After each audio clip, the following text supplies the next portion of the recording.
My name is Isabella Grace Morton, 28 years old.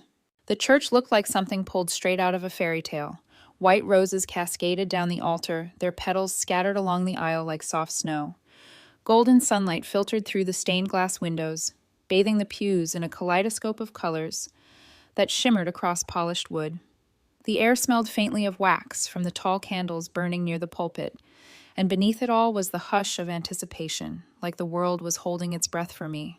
200 guests filled the pews, their faces glowing with expectation, their eyes following me as I took each step forward. The string quartet played softly in the background, their notes swelling and dipping like a tide, underscoring the moment. My heart hammered against my ribs, but not from fear. It was the exhilarating kind of heartbeat that comes only when every dream you've ever had seems to be materializing at once. At the altar, Colton James Wellington stood waiting in a perfectly tailored black tuxedo, his dark eyes locked on mine. His jaw was clenched, a flicker of nerves tugging at his otherwise composed face. That detail made me smile. Even after 3 years together, I could still make him nervous. The pastor, Father Rodriguez, opened his worn Bible. His voice carried with warmth and gravity as he said, "We are gathered here today to witness the union of Colton James Wellington and Isabella Grace Morton in holy matrimony." My palms were slick inside my gloves. I squeezed Colton's hands, and he squeezed back, though his grip was faintly trembling. "Do you, Colton, take Isabella to be your lawfully wedded wife? To have and to hold, in sickness and in health, for richer or poorer, for better or worse, till death do you part?" Colton's throat bobbed. "I do," he said. His voice cracked, just slightly, but it was enough to send a ripple of tender laughter through our guests. The pastor turned to me. "Do you, Isabella, take Colton to be your lawfully wedded husband, to have and to hold, in sickness?" And then it happened. A voice, sharp as a blade, cut through the air. "Wait!" Every head turned. The sacred silence shattered with a collective gasp, a ripple moving through the congregation like a wave breaking on shore. It was Karen Oscar, my maid of honor, my best friend since kindergarten. Karen rose from her place beside me, the dusty rose bridesmaid dress we had chosen together clinging to her figure. Her hair, styled in loose waves that morning, glowed under the filtered sunlight. But her face was twisted into something ugly I had never seen before. Her lips quivered, not from nerves, but from anger, defiance, something darker. "I can't let this happen," she announced. Her voice rang with such conviction it echoed to every corner of the church. My father half rose from his seat in the front pew. My mother gripped his arm tightly, her knuckles white, urging him to stay put.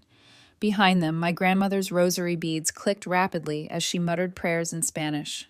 "Karen," I whispered, keeping my voice steady, though I felt the ground shift beneath me. "What are you doing?" The whispers swelled around us, a low buzzing like a hive disturbed. Karen lifted her chin. Her eyes burned with an unsettling mixture of triumph and something that almost looked like desperation. "Isabella," she said, "you need to know the truth before you ruin your life." My heart stuttered. "What truth?" "I'm pregnant." The words slammed into me with the force of a freight train. For a heartbeat, I couldn't even process them. My bouquet slipped in my hands, petals trembling against my gloves. "And Colton," Karen continued, her voice hardening, "is the father." The gasps turned into loud exclamations. Someone behind me muttered, "Oh my God," loud enough for everyone to hear. The quartet's music faltered, bows skidding against strings before the sound collapsed altogether. Colton's face drained of color until he looked like a man carved from marble. His mouth opened, then closed again. His gaze darted between me and Karen like he was drowning, searching for air that wasn't there. "Karen," he rasped, "don't." "Don't what?" she snapped, stepping closer. Her heels clicked against the marble floor, every sound like a gunshot in the silence. "Don't tell her the truth. Don't tell her how you've been coming to my apartment for months. Don't tell her how you said you were having second thoughts about this wedding, how you whispered that you loved me while you—" "Enough."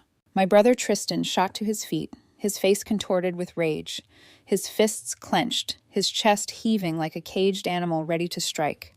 My younger sister Sydney clutched his arm, whispering frantically for him to sit, to not destroy what was left of the ceremony. Karen's smirk grew wider, feeding off the chaos. She turned her attention back to me, her eyes gleaming with victory. "Face it, Isabella. You're the consolation prize. He settled for you because I wouldn't commit. But now that we're having a baby, she pressed a hand against her still flat stomach. Well, priorities change. The church had gone utterly still. Even the children, restless minutes earlier, were silent, sensing the gravity of what had just unfolded. My grandmother's prayer beads slipped from her hands and clattered against the pew, but she didn't stop whispering prayers. I stared at Colton, searching for denial, anger, anything that would prove Karen's words false, but all I saw was guilt. His forehead glistened with sweat. His hands shook. His lips trembled with words he couldn't force out. He couldn't even look at me. A part of me wanted to collapse right there, to let the weight of betrayal crush me into the marble floor. Another part wanted to scream until the stained glass shattered, but neither happened. Instead, I smiled. It wasn't a happy smile. It was sharp, deliberate, the kind of smile a predator gives when the prey thinks it's already won. "Oh, Karen," I said softly, my voice carrying clearly in the silence. "You poor, delusional little girl." Her smirk faltered, and for the first time that day, the power shifted. Karen's eyes narrowed, her confidence quivering under the weight of my smile. For a second, just a second, she looked uncertain, as if she had expected me to break, to weep, to collapse at her feet while she stood triumphant. Instead, I met her glare with a calmness that even I didn't understand. "You think this is funny?" she demanded, her voice sharper now, cracking slightly at the edges. "You think you can dismiss me, Isabella? You deserve to know what he did." My grip on the bouquet tightened, stems digging into my palm. "Oh, Karen," I whispered again, softer this time, almost pitying. The congregation leaned forward. Even the priest froze, his Bible half closed in his hands, unable to move past this storm breaking over the altar. "Tell her," Karen snapped, whipping her head toward Colton. "Tell her the nights you spent at my apartment. Tell her how you told me she wasn't enough for you, that you felt trapped. Tell her how you said I was the one you truly loved." Colton's lips parted. His voice cracked. "Karen, stop." "Don't you dare tell me to stop," her voice thundered, feeding off the gasps from the pews.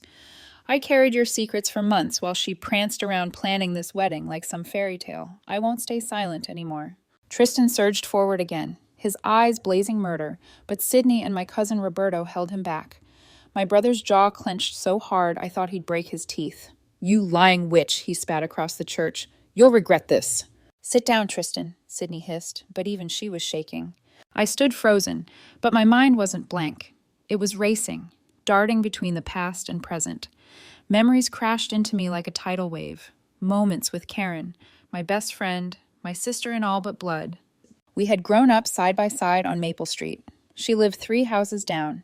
Summer afternoons were spent in each other's yards, our dolls and dreams colliding.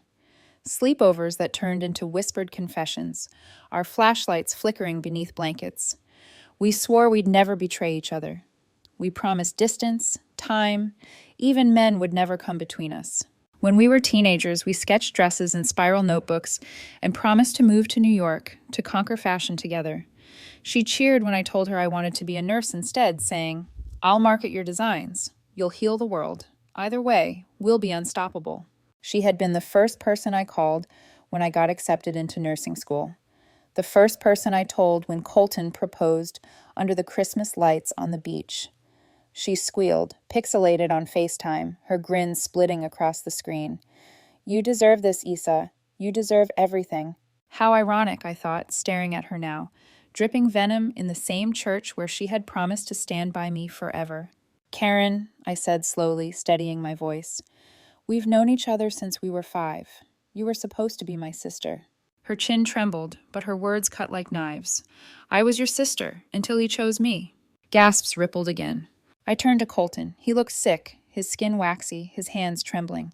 "Is it true?" I asked him. My voice didn't crack, it rang with steel. "Say something. Deny it. Fight for me. Do anything." But he couldn't. His eyes darted between me and Karen, his mouth opening, closing, no words escaping. Karen stepped into the silence. "He doesn't love you, Isabella. He settled for you because I wasn't ready, but now everything's changed." She pressed her hand more firmly against her stomach, as though the flatness beneath her palm was already swelling with proof.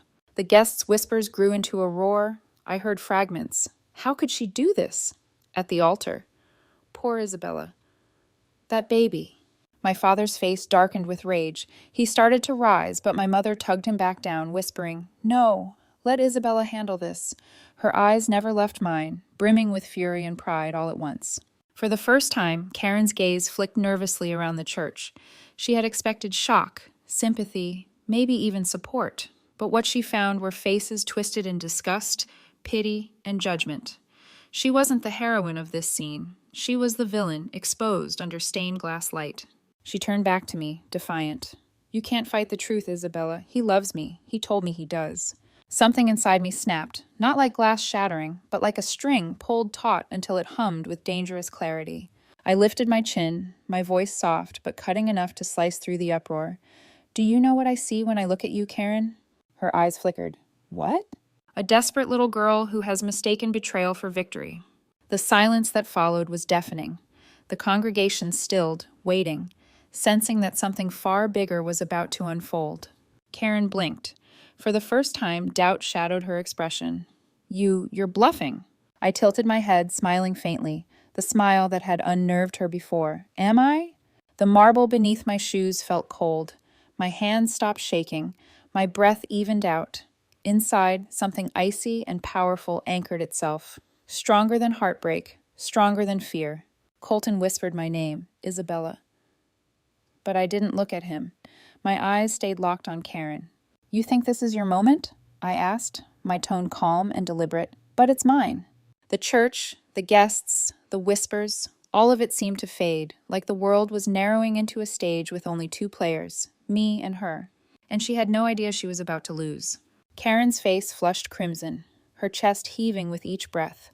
She looked around at the congregation as if waiting for someone, anyone, to come to her defense. But the silence that hung over the pews was thick and suffocating, broken only by the faint buzz of whispered disbelief. Colton finally found his voice, hoarse and strained. "Isabella, please. This isn't what it looks like." I turned my head toward him, my smile never faltering. "Oh, Colton, it's exactly what it looks like." He flinched, as though my words were a physical blow. Karen stepped forward, desperation twisting her expression. "Don't listen to him. He was ready to call this wedding off. He told me he couldn't go through with it because he loves me." "You don't know what you're saying," Colton muttered, but the tremor in his hands betrayed him. The guests shifted uneasily, murmurs rising and falling like waves against a cliff. I caught the eye of my grandmother, her lips moving furiously over her rosary, her gaze burning with the fire of a woman who had seen betrayal before and recognized the devil's fingerprints on it. "Karen," I said, my voice slicing through the noise, "you've had your performance. Now it's my turn." Her smirk twitched back into place. "You think you can talk your way out of this? You're humiliated. Everyone knows." I tilted my head, holding her gaze. "Everyone knows what you want them to know, but you forgot something about me." A ripple of confusion moved through the room. Colton's brows knit together. Karen's lips parted, uncertainty finally creeping into her features. I slowly reached into my bouquet, nestled between the stems and ribbon, and pulled out my phone. Gasps echoed through the church as I raised it in my hand. "What are you doing?" Karen demanded, her voice just a little too high. I pressed a button. The speakers we'd installed for the reception music crackled to life, and suddenly the church was filled not with silence, not with prayers, but with Karen's voice. "God, Colton is such an idiot," her recorded laughter rang out, bright and cruel. "He has no idea I've been sleeping with his brother and his best man. The pregnancy could be any of theirs, but Colton makes the most money, so obviously he's my best bet for child support." The church erupted in chaos. Shocked gasps, outraged whispers, someone shouting, "What did she just say?" My father's hand clenched around the pew in front of him so hard I thought the wood might splinter. Karen's face drained of color. No, that's not..." But the recording continued, crystal clear. "Anna's so pathetically naive, it's almost sad. She actually thinks Colton loves her. Meanwhile, he can't keep his hands off me every time she works late shifts. The best part is, she's paying for half the wedding. So technically, she's funding her own humiliation." A strangled cry came from the back pew. Someone shouted, "Shame on you!" Karen stumbled backward, her heels skidding against the marble floor. Someone must have... "Isa, you have to believe me." "Believe you?" I asked, my voice steady, amplified now by the same speakers she had just been condemned through. "Karen, I don't need to believe anything. I have the truth, right here, and every single person in this room has just heard it. Colton's face was ashen, his body sagging like a man awaiting execution. His eyes darted desperately between me, Karen, and the guests, but he didn't move, didn't fight, didn't deny. Karen dropped to her knees, her palms flat on the cold marble floor. "Please, Isabella, please, I didn't mean—" "You didn't mean to get caught," I corrected sharply. "There's a difference." She shook her head violently, her hair whipping across her face. "No, I swear, I was drunk. I didn't mean those things." "Stop lying." My voice cracked like a whip. "You've been lying so long, you don't even recognize the truth anymore." The guests stirred, their whispers a storm of judgment swirling around us. How could she do this? With the best man? And the brother, too? The words cut into Karen, visible in the way her shoulders shook. Detective Rivera once told me that liars always crumble fastest under the weight of their own words. Looking at Karen, I finally understood what he meant. Colton whispered again, "Isabella, please." I turned on him, fury lacing my veins. "You don't get to beg. Not here. Not after everything." He opened his mouth, but no sound came out. His lips moved helplessly, like a fish gasping for water and air that would never come. "Do you want to know the worst part, Karen?" I asked softly, leaning down just enough so only she could hear the first few words. Her eyes lifted, wide and wet, desperate for some shred of mercy. I straightened, my voice loud enough for the whole church. "The worst part is you thought you were smarter than me.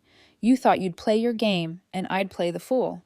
But this—" I gestured toward the speakers still humming faintly with the tail end of her confession. "This was never your stage. It's mine." Karen's mascara streaked down her face as she sobbed. "Please, Isa, don't ruin me. Don't let them— don't!" "You ruined yourself," I cut in coldly. For a moment there was only silence. Heavy, suffocating, charged silence. Then the whispers resumed, louder this time, tinged with anger, disgust, pity. Karen crumpled fully onto the floor, her body folding in on itself like a marionette with cut strings. Colton stood rigid, pale as ash, trembling as though he might collapse next. And me? I stood tall in the gown I had dreamed of since I was a girl, not as a bride anymore, but as something far more dangerous. Because the trap had only just begun to close. Karen's sobs echoed against the marble floor, the sound raw and desperate, but it did nothing to move me. The guests' whispers swelled into a low roar, voices tumbling over one another in shock and outrage. Some leaned forward, unable to look away, while others turned their faces as if ashamed to witness the carnage unraveling in a house of God. I waited until the voices peaked, then lifted my hand. Silence fell like a curtain dropping on a stage. Every eye turned back to me. "Karen says she's pregnant with Colton's child," I began, my tone even, deliberate, "but there's something she hasn't told you." Karen's head jerked up. Her face was blotchy, her mascara streaked. "Don't!" she croaked, her voice trembling. I smiled faintly. "Oh, but I must." From inside the folds of my bouquet, I pulled another paper, folded neatly, the kind of document that spoke louder than any words. I held it high for the congregation to see. "This," I announced, "is the paternity test Karen took last week." Gasps rippled through the church. My grandmother crossed herself so quickly her rosary nearly slipped from her fingers. Karen scrambled to her feet, shaking her head. "That's not real! You're making this up!" "Am I?" I opened the paper, the official letterhead glinting under the stained glass light. 24% probability that Colton is the father. I let the words hang heavy in the air. For those unfamiliar with genetics, that means definitely not the father. The church erupted. Some guests clapped hands over their mouths, others exclaimed openly. A baby in the back pew wailed, startled by the chaos. Colton staggered back a step, his face drained of what little color remained. "Not mine?" His voice cracked, disbelief dripping from each syllable. Karen lunged toward him, clutching his sleeve. "Colton, please, it was a mistake. The test is wrong." I cut her off, my voice sharp and clear. "The test also shows a 99% probability that the father is—" I paused, savoring the suspense, "on James Wellington." A collective gasp roared through the church like thunder.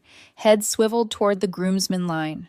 James, Colton's younger brother, paled instantly, his confident smirk wiped clean. He stepped back, eyes darting toward the doors like a trapped animal seeking escape. Rachel, James's fiancée, bolted upright from her seat among Colton's family. Her hand shook as she pointed at him, her voice a piercing scream. "What did she just say?" "Rachel, please," James stammered, his composure fracturing. It wasn't." "Not what?" Rachel's voice cracked, raw with betrayal. "Not true? Not you? Or not just you?" The congregation buzzed louder, words overlapping. His own brother? Dear God, what kind of family? That poor girl. Colton turned toward James, his jaw tight, fury radiating from him. "You! With her?" His voice shook with rage. James lifted his hands defensively. "Colton, listen, it wasn't serious. Just a mistake. A few times, that's all." "A few times?" Rachel's voice split the air like glass shattering. She took a step forward, her eyes blazing with betrayal. "You told me you loved me. You told me we were forever." James's mouth opened, but no words came. The chaos should have ended there, but it didn't. Because Karen wasn't finished, and neither was I. "Wait!" Michael Foster's wife shouted suddenly from the front row, her face contorted with dawning horror. "Did she say, best man?" All eyes swung toward Michael, Colton's best friend, standing stiff at the end of the groomsmen line. His body went rigid, his jaw locked, eyes fixed on the floor as if the marble could swallow him whole. I folded the paper carefully and tucked it back into my bouquet. "Yes," I said calmly, my voice carrying to every corner of the church. "Michael Foster is also a possible father. Karen wasn't satisfied destroying just one family. She wanted them all." The eruption that followed was indescribable. Rachel screamed at James. Michael's wife shrieked like a wounded animal, lunging toward her husband before her sister restrained her. Colton's relatives covered their faces in shame while my side of the church seethed in fury, some rising to their feet as though ready to drag the culprits out themselves. Karen clutched her stomach protectively, her voice trembling. "Stop it, all of you. This baby deserves a father. Colton deserves to be with me, the woman he truly loves." "Loves?" I spat, cutting her off. "Do you really think love looks like this? Do you think betrayal, lies, and manipulation count as love?" Her lip trembled, but she forced out a shaky, "Yes, because he chose me." Colton finally snapped, his voice hoarse with rage. "Chose you? Karen, you've ruined everything. My family, my fiancé, my life." She flinched, her eyes wide with horror at his outburst. For the first time, she realized he wasn't defending her. He wasn't protecting her. He was exposing her with his silence, with his guilt, with his fury. Rachel collapsed into the pew, sobbing. Michael's wife covered her face, shaking with grief. James ran a hand through his hair, his chest heaving as though the walls were closing in. And I stood still, my gown pooling around me like a throne of silk, my heart pounding with icy clarity. This was no longer just my betrayal. This was everyone's reckoning. The church was a battlefield. Families shattered, vows broken before they were ever spoken, secrets laid bare in the harshest light. And as the storm raged, I smiled again. Because they thought they had buried me under shame, but all along I had been the one digging graves. The church was in chaos, but I didn't raise my voice. I didn't need to. I waited, letting the screaming matches, the sobbing, the gasps, all burn themselves out. Slowly the noise dimmed into uneasy murmurs, and then into silence, until the only sound was the hollow thud of my own heartbeat. Karen stood trembling, mascara streaking her cheeks, her hand clutched to her stomach as though the gesture could shield her from the truth I'd already unleashed. Colton swayed beside her, pale and glassy-eyed, his tuxedo suddenly too big for the broken man inside it. James had his face in his hands, Rachel weeping furiously behind him. Michael's wife shook with fury, held back only by her sister's desperate grip. I stepped forward, the pearls sewn into my gown, catching the fractured sunlight from the stained glass. "You all look so surprised," I said softly, my voice steady, calm, as if this wasn't inevitable. Karen's eyes widened. "What are you talking about?" I pulled another item from my bouquet, a slim folder, edges worn, filled with documents. Gasps rose as I held it aloft. "This," I said, "is everything I've gathered for the past 6 months. Every lie, every betrayal, every stolen penny, every shred of proof." Karen's knees buckled. No, you couldn't have." "Oh, but I did," I interrupted, my smile razor-sharp. "Do you know what you forget, Karen? I'm a nurse. I'm trained to notice details, to collect evidence without anyone noticing. Hair from your brush when I came over for planning sessions, coffee cups you carelessly left behind, saliva on wine glasses. Every careless scrap you left in your wake, I collected." Murmurs swelled, guests whispering furiously. I flipped the folder open, reading from one of the papers. Let's start simple. February 14th, Valentine's Day.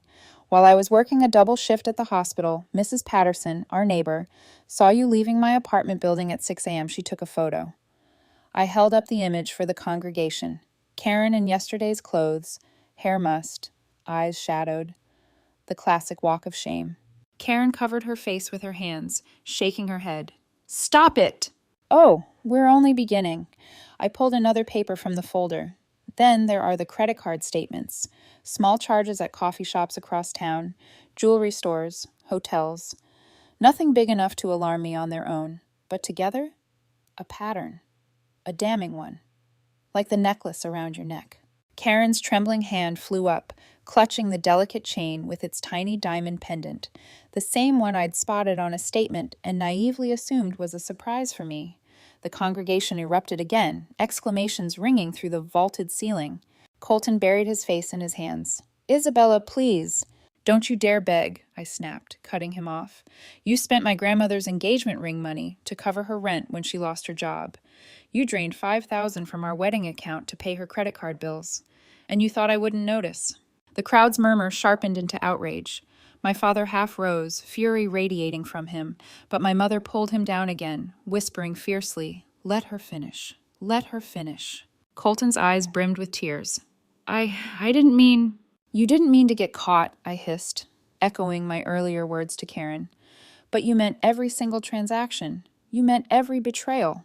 Karen collapsed against the altar steps, her body trembling violently. Please, Isabella, we've been friends since we were 5. Don't destroy me like this. The plea might have once cracked me, but not now. You destroyed us long before today, I said coldly. Every lie was another blade in my back. Every smile was poison. Today, I'm just showing everyone the truth. The whispers grew louder. Some guests were on their feet now, their faces twisted in disbelief and disgust.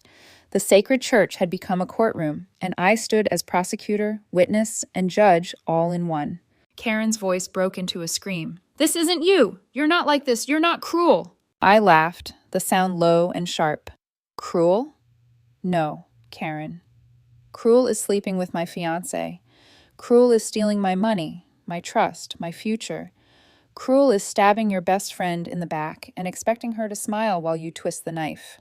Her sobs tore through the silence. She folded onto her knees, mascara staining the marble, her body shaking with hysteria. I lifted the folder higher. But the financial betrayal, I turned sharply to Colton, who flinched. That's the part you'll both answer for.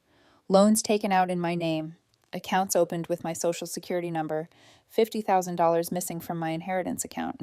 The crowd gasped so loudly it echoed like thunder. My father exploded, surging to his feet. 50,000 from her inheritance? Yes, Papa, I said firmly, my eyes never leaving Colton. They stole it. Together. Karen wailed, No, it was me. It was all me. No, I snapped. It wasn't. Colton co-signed. Colton forged my name on loan applications. Colton guaranteed her accounts with my income. Don't you dare try to take the fall alone now, Karen. Not when he was right there with you. Colton finally broke, his voice ragged. I was trying to help her. She said she'd pay it back, that it was temporary. I didn't mean to ruin me? My voice sliced through him like a blade. Because that's exactly what you did. The congregation roared with outrage again. Some of Colton's relatives lowered their heads in shame. My side hissed and cursed in English and Spanish, their fury a wave that rolled through the pews. And then, faint at first, but growing louder, the sound of sirens in the distance. Karen froze, her wide eyes snapping to me. No, you didn't. Colton's lips trembled. Isabella, what did you do? I smiled, slow and deliberate. I called the police. The church fell utterly silent, as if the very air had been sucked out of the room. Today, I said, my voice steady as the wail of sirens grew closer, you don't just answer to me, you answer to the law. Karen's scream cracked through the silence. No, Isa, please, don't do this. Colton staggered toward me, desperation flooding his face. Isabella, please, think about what you're doing. But I didn't move. I didn't tremble. I stood tall in front of 200 witnesses, holding the folder of evidence like a torch in the dark. Because justice was no longer coming. Justice was here. The wail of sirens drew closer, echoing through the stained glass windows until it seemed the church itself was vibrating with judgment. Every head in the congregation turned toward the doors, their whispers swelling into frantic murmurs.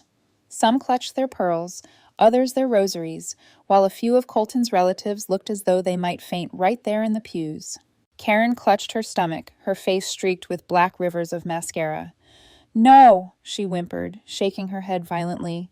"You wouldn't dare. Asa, please, we can fix this. We can make it right." Colton staggered forward, desperation in his eyes. "Isabella, stop this madness. You don't have to do this. We can work it out privately." "Privately?" My laugh was sharp, bitter. "You made my humiliation public, Colton. Now the truth gets to be public too." The heavy church doors swung open with a crash that silenced the room. The sound of boots against marble echoed as Detective Rivera strode inside, flanked by 2 uniformed officers. His expression was grim, his presence commanding, his eyes sweeping across the chaos like a judge surveying the guilty. "Isabella," he called, his deep voice steady. "I got your message. Are these the suspects?" I stepped forward, calm, deliberate, every eye on me. "Yes, Detective. Karen Oscar and Colton Wellington. All the evidence is in the folder I sent to your office last week. What you're holding is just the highlights." Karen's knees buckled. She sank against the altar steps, trembling so hard she looked like she might collapse entirely. "No, no, no, please! Issa, don't do this to me. We're family. We grew up together. You can't let them take me away." "You stopped being my family the moment you betrayed me," I said coldly, "and I'm not the one taking you away. The law is." The congregation erupted in whispers again, frantic and shocked. My father stood abruptly, his voice booming across the church. "Detective, if she stole from my daughter, if he did, make them pay. Every penny, every lie." "Papa," I said gently but firmly, "I've got this." Detective Rivera nodded to the officers, who moved swiftly up the aisle. The metallic click of handcuffs echoed louder than any hymn.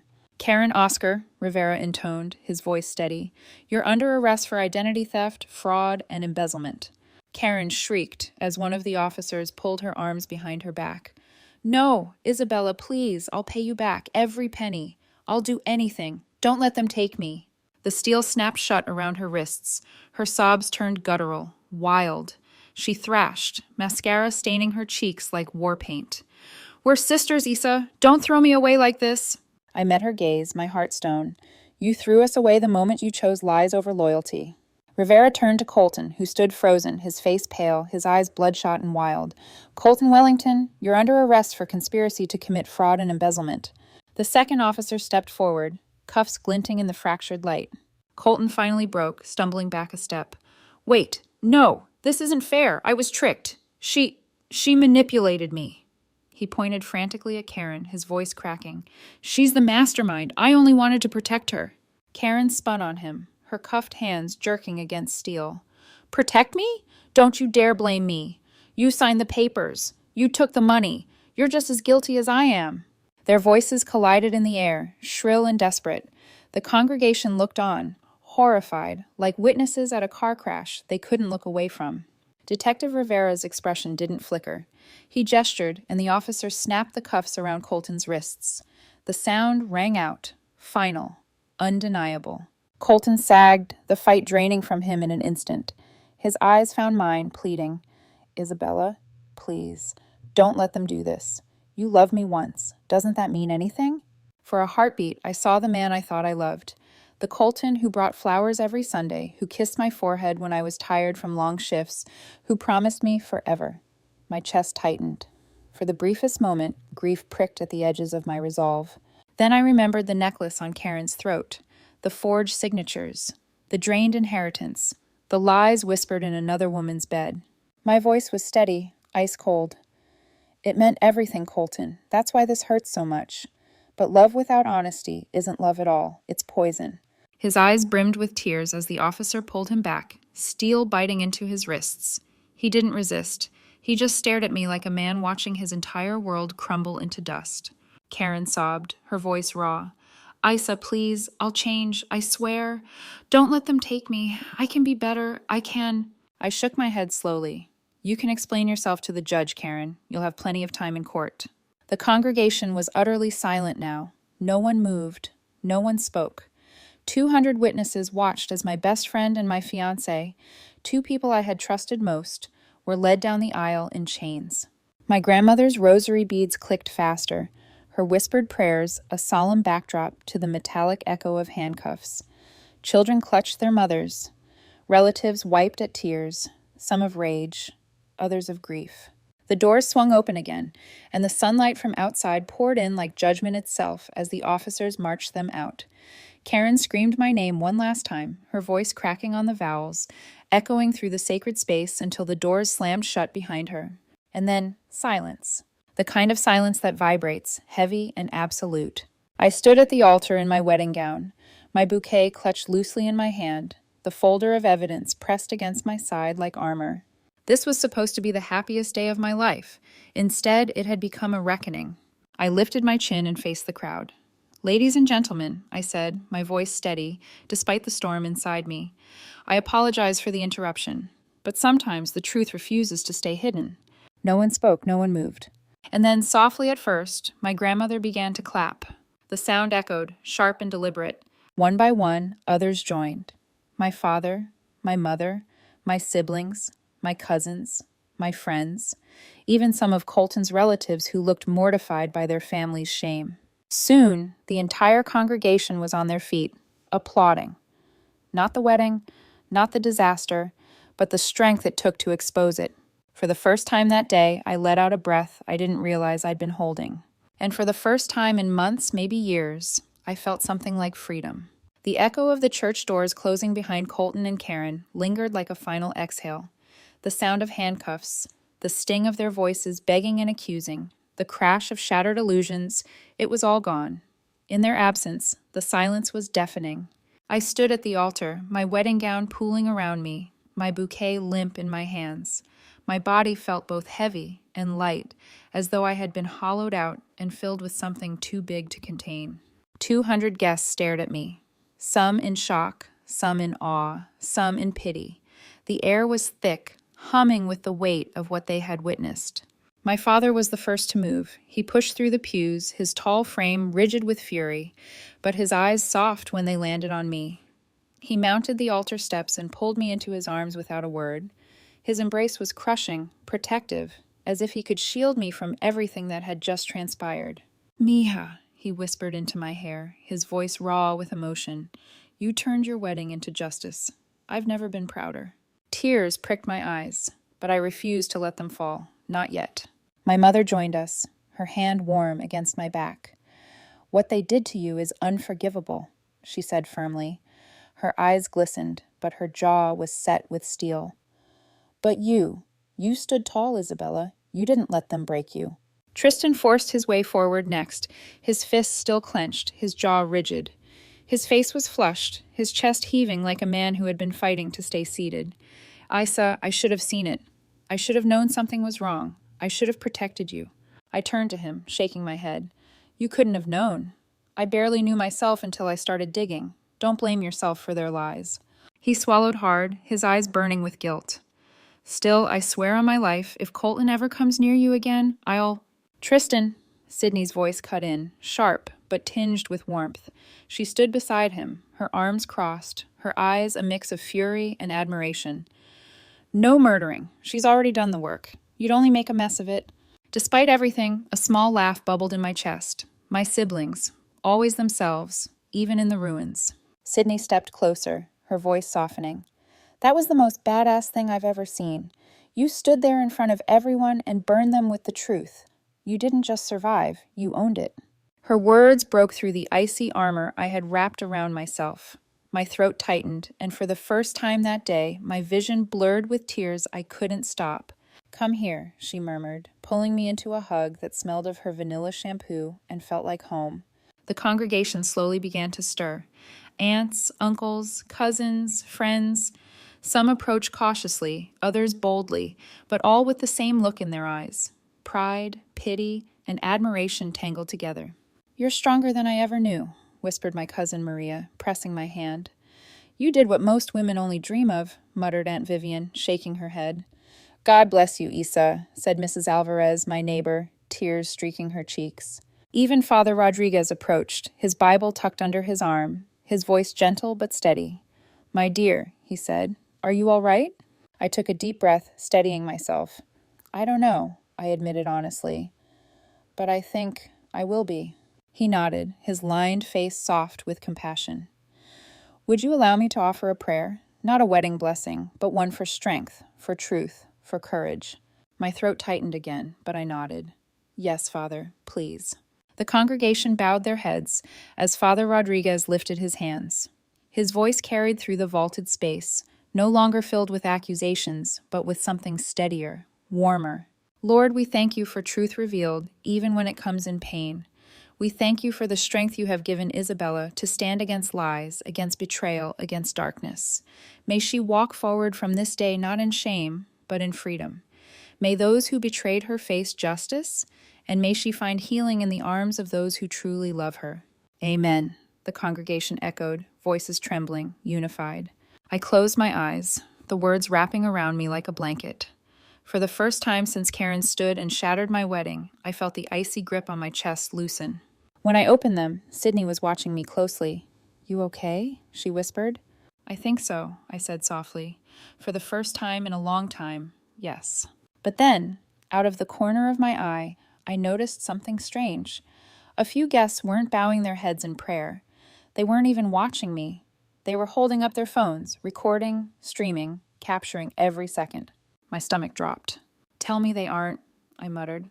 Sydney followed my gaze. She winced. "Isa, I think this is already online." "What?" My pulse spiked. She pulled out her phone, her thumbs flying.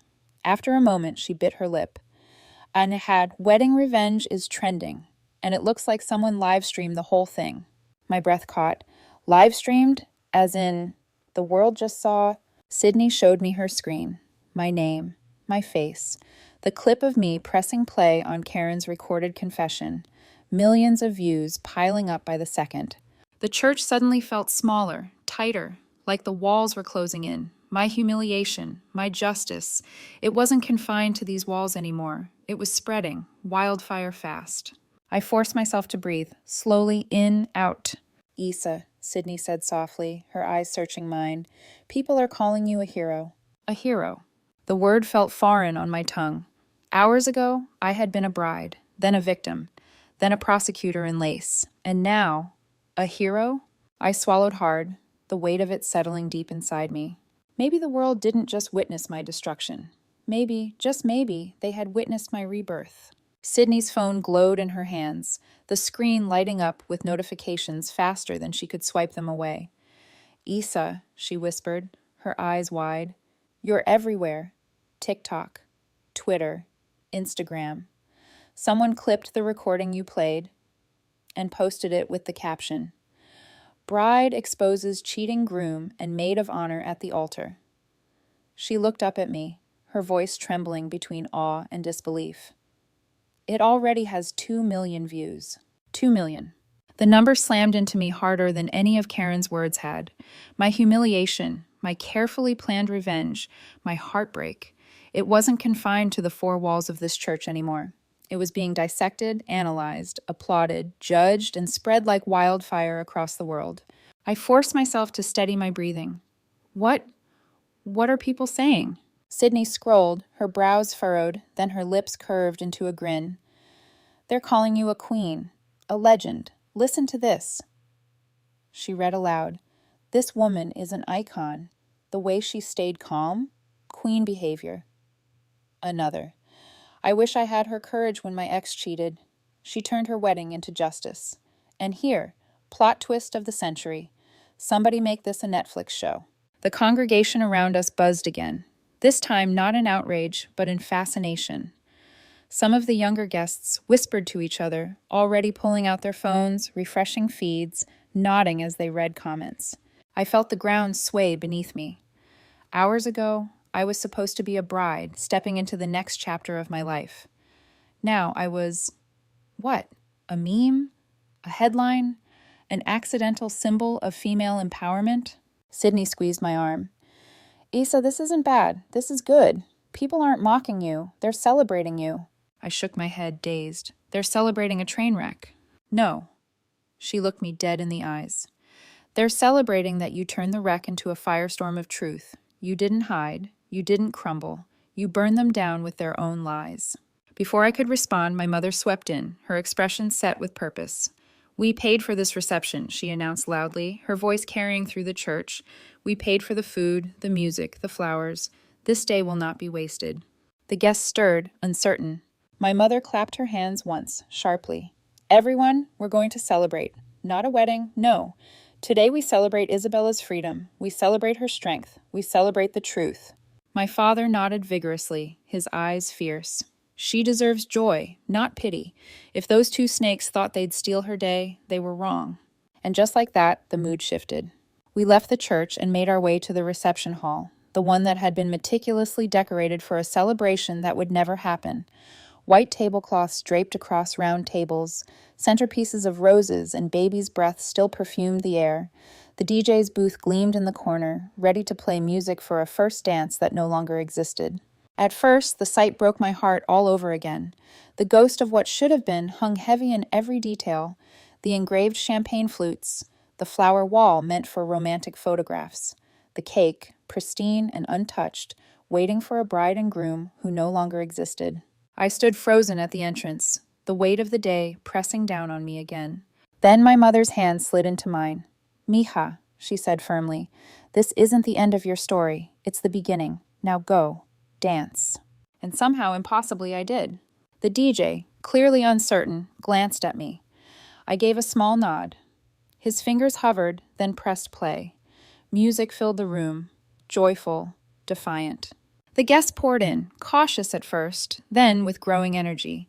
They filled plates with the food I had chosen after countless tastings. They clinked glasses filled with the champagne I had saved to buy. They laughed, they cried, they danced. And me? I danced too.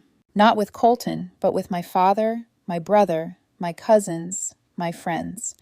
My gown dragged across the floor, my shoes kicked off somewhere under the head table, my hair coming undone from hours of tears and confrontation. But for the first time that day, I felt something that wasn't rage, wasn't heartbreak, wasn't humiliation. I felt free. "Raise a glass," my cousin Maria shouted at one point, her voice bold. She lifted her champagne high. "To Isabella, who turned betrayal into the greatest plot twist of our lives." "To Isabella," the room chorused, glasses clinking, laughter echoing off the walls. I flushed, overwhelmed, but I lifted my glass too. For once, the toast wasn't to a couple, it was to me, alone. And somehow, it felt right.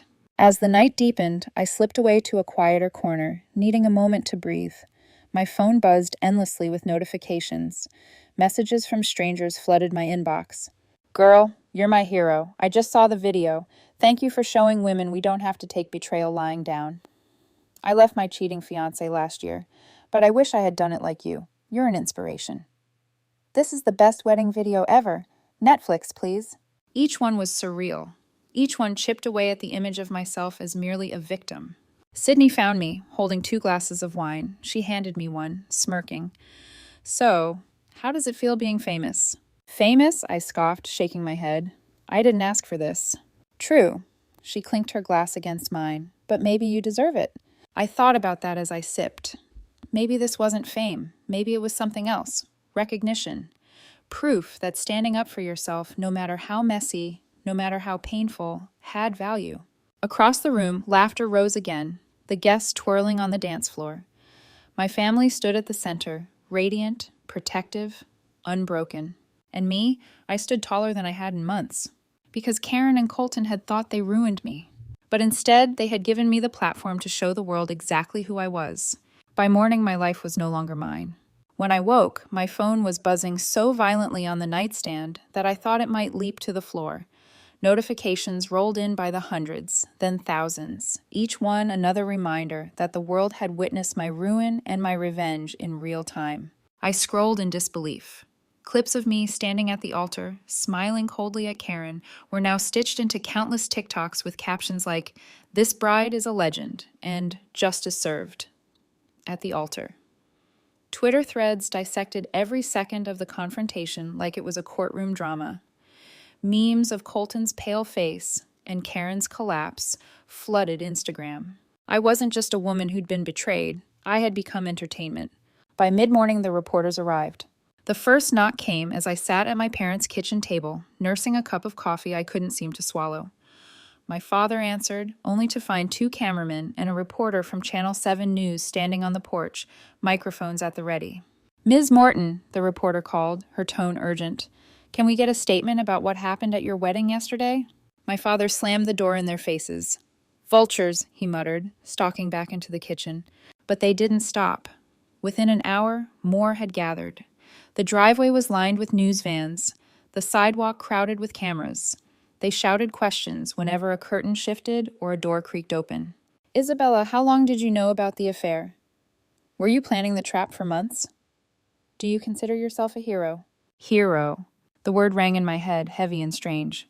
Before I could answer it for myself, my phone rang. I almost ignored it, thinking it was another unknown number, another stranger who had somehow found me. But the caller ID flashed Detective Rivera. I answered quickly. "Detective?" His steady voice anchored me. "Isabella, I wanted to give you an update. We've finished preliminary questioning with Colton and Karen." My pulse quickened. "And?" "They confessed to nearly everything," he said. "The fraud, the embezzlement, the stolen inheritance. Colton broke within 10 minutes of interrogation. Karen lasted a little longer, but once we showed her the evidence you provided, she cracked." I closed my eyes, breathing deeply. Relief. Vindication. A strange, hollow ache that justice didn't erase. "They'll be charged formally within the week," Rivera continued. "Given the amount stolen and the conspiracy involved, they're both looking at multiple felony counts. Prison, not just jail." Prison. The word should have brought me peace. Instead, it left me numb. These were people I had loved, people I had trusted. Hearing their punishment made it real in a way even the handcuffs hadn't. "Thank you," I said softly. "You did most of the work," Rivera replied. "Frankly, Isabella, you built a stronger case than some detectives. I've rarely seen someone gather evidence as thoroughly as you did." "I'm a nurse," I said automatically. "We're trained to be detail-oriented." "You're also braver than most people I know," he said firmly. "Don't forget that." When I hung up, I stared at my reflection in the darkened phone screen. Brave, hero, icon. Words the world seemed determined to pin on me. But inside, I still felt like the woman who had once dreamed of walking down that aisle with her heart full of hope. By afternoon, the media storm intensified. A stranger with a press badge slipped through my parents' backyard fence, nearly tripping over the rose bushes in her haste. My brother Tristan nearly threw her back onto the street before my mother intervened. And then, just when I thought it couldn't get more surreal, Sydney burst into the kitchen, her phone in her hand, her eyes blazing with excitement.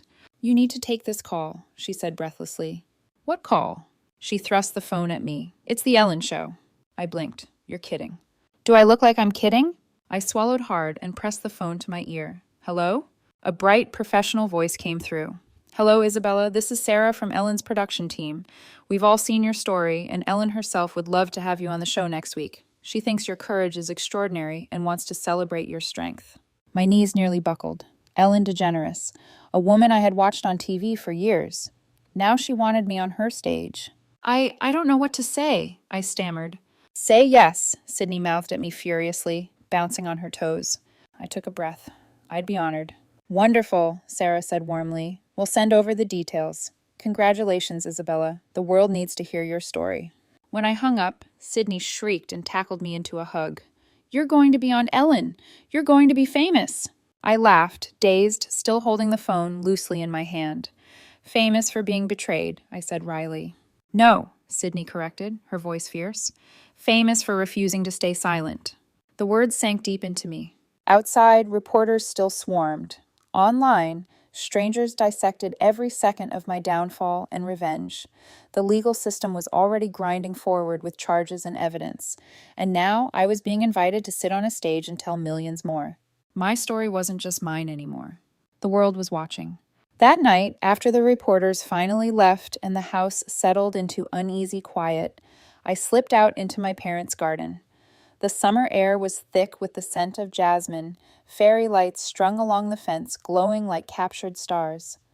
My wedding dress was gone, replaced by one of Sydney's old hoodies and a pair of jeans. The contrast made me laugh bitterly. This morning, I'd been a bride. Tonight, I was just a woman trying to find her footing again. Sydney joined me a few minutes later, carrying 2 glasses of wine. She handed me one and plopped down beside me on the wooden bench. "You know," she said, swirling the liquid, "most people would be curled up in bed crying after a day like yours. Instead, you turned a wedding into a courtroom drama and a viral sensation." I smirked faintly, staring at the bubbles in my glass. "Doesn't mean I'm not crying on the inside." She bumped her shoulder against mine. "You're allowed to, but you're also allowed to dream again. So tell me, Issa, what now?" The question caught me off guard. For 3 years, my "what now" had always included Colton. Our apartment, our plans for kids, vacations we never took, promises we never kept. My entire future had been built around a man who had betrayed me in every way possible. Now, that blueprint was ash. "I don't know," I admitted, my voice quiet. "I haven't been single since I was 25. I don't even remember what I like to do when I'm not someone's half." Sydney leaned back, watching me with patient eyes. "Then start small. What's one thing you've always wanted to do but didn't because of him?" I hesitated. Then the words slipped out before I could stop them. "Travel. Europe. I always dreamed of backpacking through Spain and Italy, but Colton said it was too expensive. He said we should wait until after the wedding, after the house, after kids, after. Somehow, after never came." Sydney grinned. "So take the trip now. You've got the money you're not spending on a honeymoon or a cheating husband." A laugh burst from me, unexpected and bright. "True. What else?" she pressed. I took a sip of wine, thinking. "I want to go back to school, get my master's in pediatric nursing, maybe specialize in trauma care. I've seen too many kids come into the ER with injuries that haunt them for life. I want to be the one who helps them heal." Sydney's eyes softened. "You'd be incredible at that." I nodded, my chest tightening with something that felt suspiciously like hope. "And I want a dog, a big one. Colton was allergic, so we never could. I used to dream about a golden retriever, or maybe a shepherd. Someone who'd greet me at the door without judgment, without lies." "Get 2, Sydney teased. "One to guard you, one to cuddle." We laughed together, the sound weaving through the night air, easing some of the heaviness. I grew quiet again, staring at the wine swirling in my glass. "I also want to learn to dance, real dancing. Not the stiff foxtrot lessons Colton and I took just to impress guests. I want salsa, bachata, the kind of dancing that makes you sweat and laugh at the same time." "Now you're talking," Sydney said, her grin widening. Finally, Isabella Morton doing something just for Isabella Morton. I exhaled slowly, the words spilling out before I could second-guess them. "I don't want to be the woman who ignores red flags because she's afraid of being alone. I don't want to be someone who lets people walk all over her just because she's nice.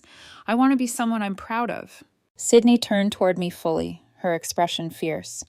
"Asa, look at what you did today. That wasn't weakness. That wasn't naivety. That was power. You gathered evidence. You faced them head on. You stood in front of 200 people and turned humiliation into justice. If that's not someone to be proud of, I don't know what is." Tears pricked at my eyes, but this time I didn't fight them. One slipped free, then another. "It was pretty badass, wasn't it?" I whispered. "Legendary," Sydney corrected. "They'll tell stories about today for years. You're not just some girl who got cheated on. You're the woman who exposed it, who refused to bow, who buried them with the truth." I wiped at my cheeks, laughing through the tears. "God, you make it sound cinematic."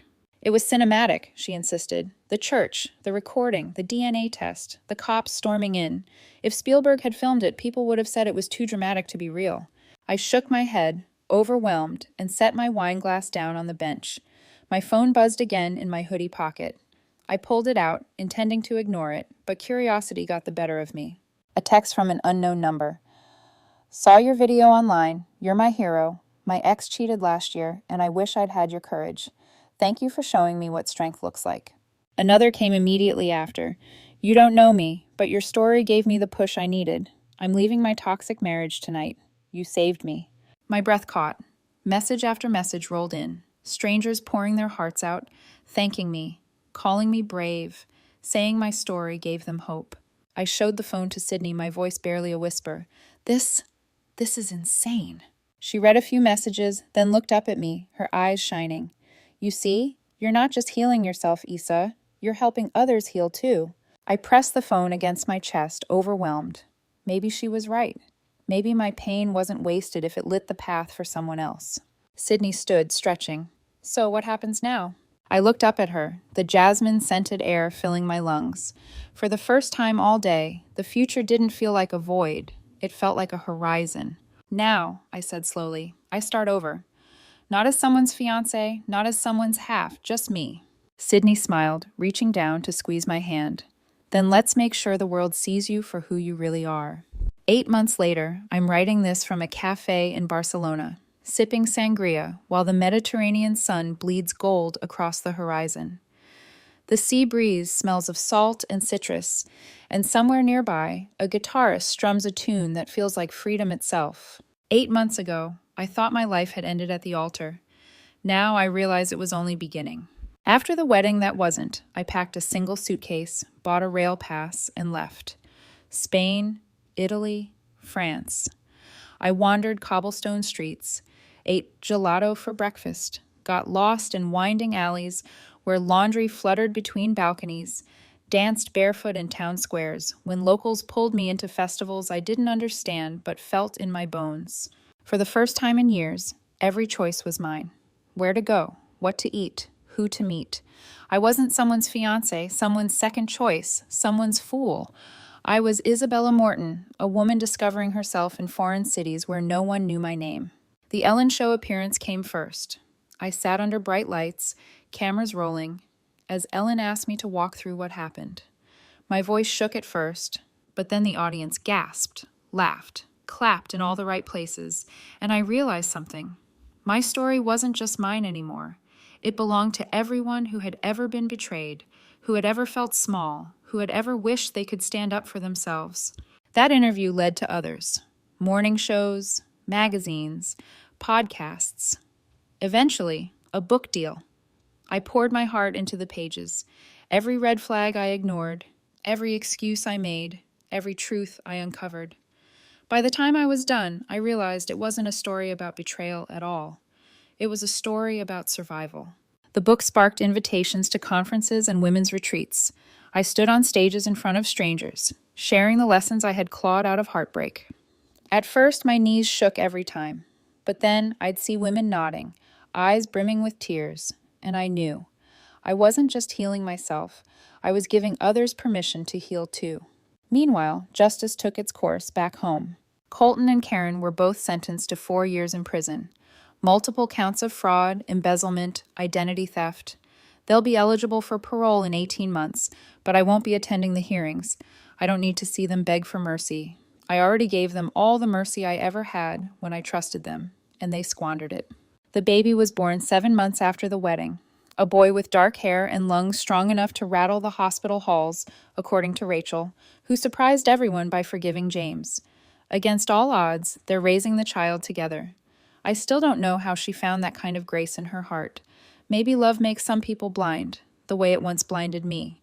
Or maybe she's stronger than I can understand. Michael's wife divorced him, took half of everything, and moved across the country with her sister. She sent me a handwritten thank you card. "You saved me years of wasted life," it read. "I can't thank you enough." As for me, I sold the apartment Colton and I once shared and bought a little house with a garden. My dog, Luna, a rescue shepherd with fur the color of storm clouds, spends her afternoons chasing butterflies across the yard. She's loyal in a way Colton never was, and every time she curls against me at night, I feel more loved than I ever did sharing a bed with him. I also applied to graduate school. Next month, I'll begin a master's program in pediatric trauma nursing. I want to be the person children see when their world has crumbled, the one who helps them stitch themselves back together. Because if I've learned anything, it's that brokenness doesn't have to be the end. Sometimes it's the doorway to something new. And yes, I finally learned to salsa dance. I'm terrible at it. My steps are awkward. I trip over my own feet. I laugh so hard my stomach aches. But I love it. For once, dancing isn't about impressing anyone. It's about joy, pure and simple. Sometimes people recognize me on the street. They stop me in airports or grocery stores asking, "Are you the wedding bride? The one who exposed them?" At first, I hated it. But then one woman pulled me into a hug, tears spilling down her cheeks, and whispered, Because of you, I left my abusive husband. Because of you, I'm free. That was when I understood. This isn't about viral fame, it's about impact. My pain became a mirror where others saw their own strength reflected. Do I regret it? People ask me that often. Do I regret turning my wedding into a spectacle? Do I regret humiliating the people I once loved?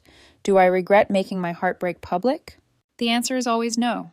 I don't regret choosing truth over comfort. I don't regret demanding justice instead of accepting betrayal. And I certainly don't regret discovering my own strength in the process. The woman who walked down that aisle 8 months ago was hoping to find happiness in someone else's arms. The woman sitting here in Barcelona watching the sky melt into the sea knows happiness comes from building a life you're proud of, whether or not anyone walks beside you. I'm not searching for my next relationship. I'm not trying to replace what I lost. I'm creating something entirely new. And if someone someday wants to be part of it, they'll have to earn it. They'll have to prove they deserve the love of a woman who knows her worth. Because I've learned something vital. Betrayal doesn't define you. How you rise after betrayal does. And I'm rising. When people ask me what my wedding day taught me, I never give them the answer they expect. They expect bitterness, rage, a litany of curses for the people who betrayed me. And don't get me wrong. There were days when anger consumed me, when I wanted to scream their names into the void until the world itself recoiled. But that's not the lesson I carry now. Because if betrayal is a fire, then survival is the forge. And I walked out of those flames tempered, stronger than I ever imagined. I think back to that church sometimes. The way the sunlight filtered through stained glass, painting my gown in colors that should have symbolized joy, but instead framed a battlefield. The gasps, the whispers, the weight of 200 eyes watching my life unravel in real time. It should have broken me. By all rights, it could have broken me. But it didn't. Because standing there, stripped of every illusion, I discovered something I had never truly understood. I was enough on my own. Colton's betrayal didn't define me. Karen's deceit didn't erase me. Their lies, their theft, their selfishness, it all fell away the moment I chose to stop begging for love and start demanding respect. For years, I had lived small. I had ignored red flags because the thought of being alone terrified me more than the quiet ache of suspicion. I had shrunk myself to fit into Colton's world, convincing myself that his approval was the same as happiness. But the truth is, the most dangerous kind of betrayal isn't what others do to you. It's what you allow yourself to believe you deserve. That day, in front of God, my family, my friends, and the world watching through 1,000 phone screens, I stopped believing I deserved scraps. I deserved honesty, loyalty, respect, and when I wasn't given those things, I gave myself something better, freedom. The months since then have been strange, beautiful, terrifying. I've stood on stages telling my story to strangers who saw themselves in my pain. I've danced under foreign skies with people whose names I'll never know. I've walked through cities older than memory and realized how small my heartbreak really was compared to the vastness of the world. And yet, despite everything I've done, despite the applause, the book deals, the interviews, the recognition, my proudest moment isn't any of those. It's the quiet ones. It's Luna, my dog, curling up beside me after a long day, her steady breathing reminding me that love can be simple. It's the smell of coffee in the morning, in my own little house, sunlight stretching across the floorboards like a blessing.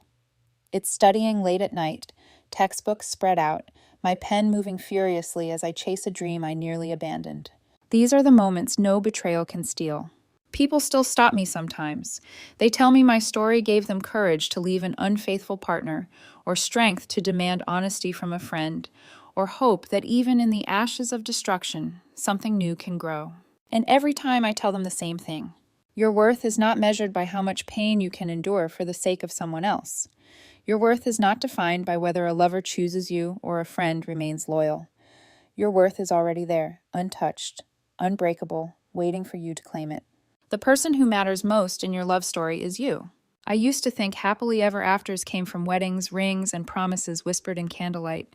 Now I know better. Happily ever afters come when you build a life you're proud of, one that doesn't vanish if someone walks away. Maybe someday love will find me again. Maybe it won't.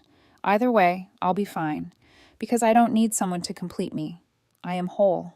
And that, strangely, beautifully, is the greatest gift betrayal ever gave me. So when people ask me what my wedding day taught me, I smile. Not the bitter smile I wore at the altar, not the shark's grin of revenge, but a true smile, one born of survival, of freedom, of self-worth. And I tell them, my wedding day taught me that sometimes the greatest love story you'll ever write is the one where you choose yourself. Because I did, and I'm never going back.